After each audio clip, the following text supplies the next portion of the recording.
नेपाल के काठमांडू में त्रिभुवन एयरपोर्ट पर टेक ऑफ करते समय एक यात्री विमान क्रैश हो गया। रनवे पर शौर्य एयरलाइंस का विमान फिसला और उसमें आग लग गई। पोखरा जा रहे इस विमान में पायलट समेत 19 यात्री सवार थे, जिनमें से 18 लोगों की मौके पर ही मौत हो गई, जबकि पायलट को सुरक्षित बचाकर अस्पताल भेजा गया। रेस्क्यू ऑपरेशन के दौरान बचाव दल की टीम ने आग बुझाई। हादसे की तस्वीरें अब सोशल मीडिया पर काफी तेजी से वायरल हो रही हैं, जिसमें आग की ऊंची ऊंची लपटें देखी जा सकती हैं और धुआं कई किलोमीटर से साफ नजर आ रहा है। आपको बता दें कि विमान में आग उस समय लगी जब ये पोखरा के लिए उड़ान भर रहा था। हालांकि आग क्यों लगी, इसकी साफ वजह सामने नहीं आ पाई है। ऐसे में कई लोगों के मन में सवाल है कि आखिर विमान में आग कब और कैसे लगती है। तो चलिए आज के इस वीडियो में हम आपको बताते हैं कि विमान में आग लगने के कई कारण हो सकते हैं।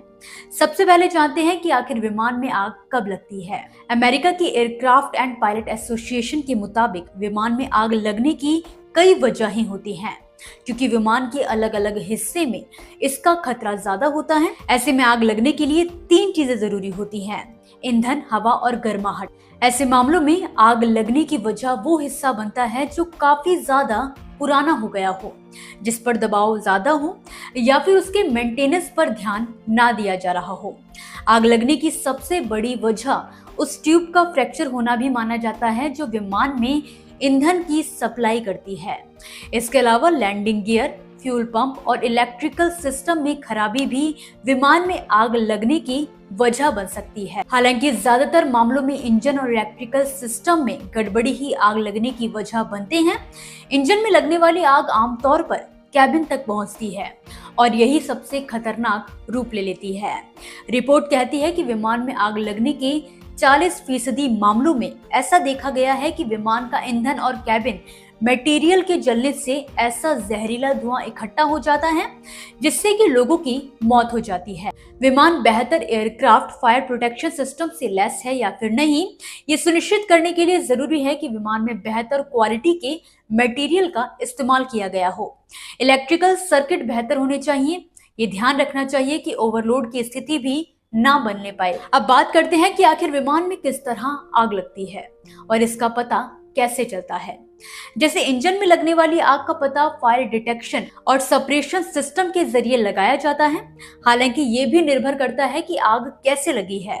अगर किसी धमाके से ऐसा होता है, आग प्लेन के ज्यादातर हिस्से को अपने कब्जे में ले लेती है और ये आग भयानक रूप से लगती है। ऐसे में विमान को जमीन पर लैंड करने की सलाह दी जाती है।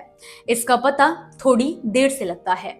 वहीं बात करें कैबिन के अंदर लगने वाली आग की, तो इसकी जानकारी जल्दी मिल जाती है और अग्निशमन उपकरणों की मदद से इस पर काबू भी कर लिया जाता है। ऐसे मामलों में विमान को जल्द से जल्द उतारने, आग के कारण और किसी भी नुकसान की जांच करने की सलाह दी जाती है। इसके अलावा हिडन फायर ऐसी आग होती है जो किसी ऐसे हिस्से में लगती है जिसके बारे में आसानी से पता नहीं चल पाता है।